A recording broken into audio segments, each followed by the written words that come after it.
Hi, my name is Stephanie Cherry, and today I'm going to be talking about the disease known as hypothyroidism. So what is hypothyroidism? Hypothyroidism is also referred to as underactive thyroid or low thyroid. It is a condition in which the thyroid gland produces too few thyroid hormones. The main hormones that the thyroid gland produces include thyroxine, also called T4, and triiodothyronine, called T3. Calcitonin is another hormone that the thyroid gland produces, but T3 and T4 are the two main hormones. There are three types of hypothyroidism. Primary, which is a result of the thyroid function itself and accounts for 90 to 95% of all hypothyroidism cases. Secondary, which is caused by a pituitary gland issue, and tertiary, which is caused by issues with the hypothalamus.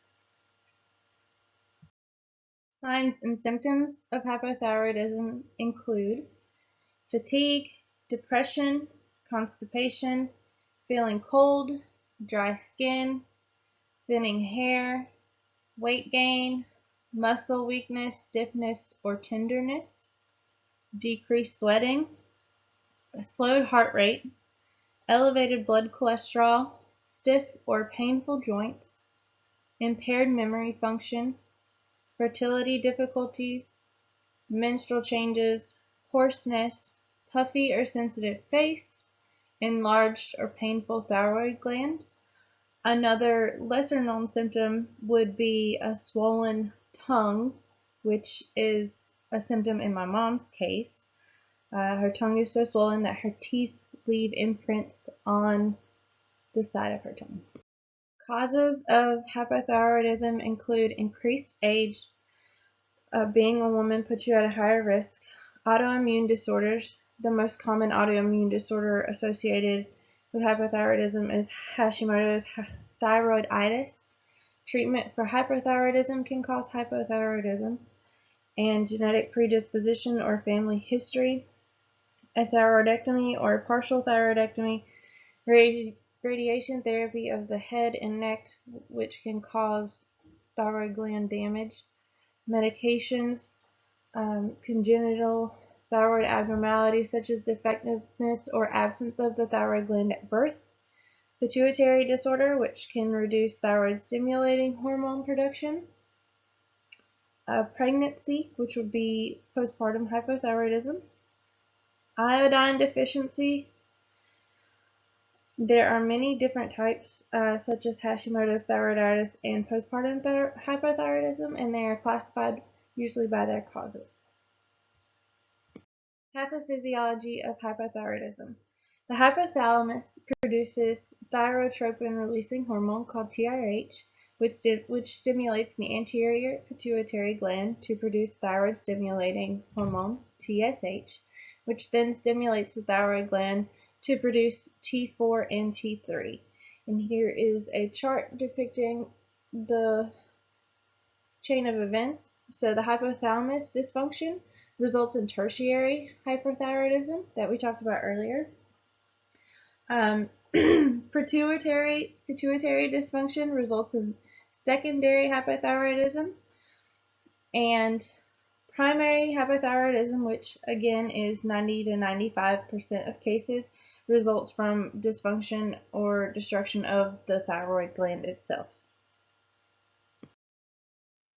Diagnosis and testing.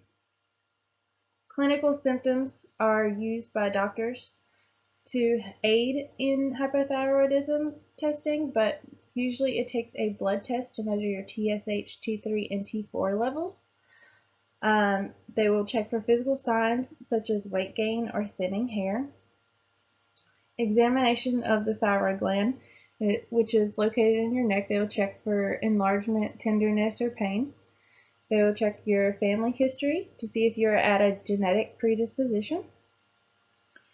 If it is determined that you have hypothyroidism, a doctor may order more tests to find the exact cause Prevention of hypothyroidism. Hypothyroidism can be an elusive disease. There are lots of cases that go undiagnosed. There is no known way to prevent the onset, though a healthy diet and regular exercise is thought to help. The best method for preventing severe hypothyroidism would be screening, and screening is recommended for women over the age of 45. I have also gone through screening as I have a genetic predisposition for hypothyroidism. Treatments and medication for hypothyroidism include hormone replacement therapy with a synthetic thyroid hormone called levothyroxine. It's the most commonly used medication to treat hypothyroidism, and it balances out your hormone levels and can cause signs and symptoms to disappear after beginning treatment, and is a daily medication. Accompanying treatments can include lifestyle changes such as diet and exercise.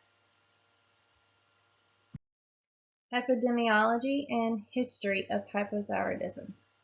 So about 4.6% of the U.S. population ages 12 and older has hypothyroidism. Although most cases are mild, that's almost 5 out of 100 people.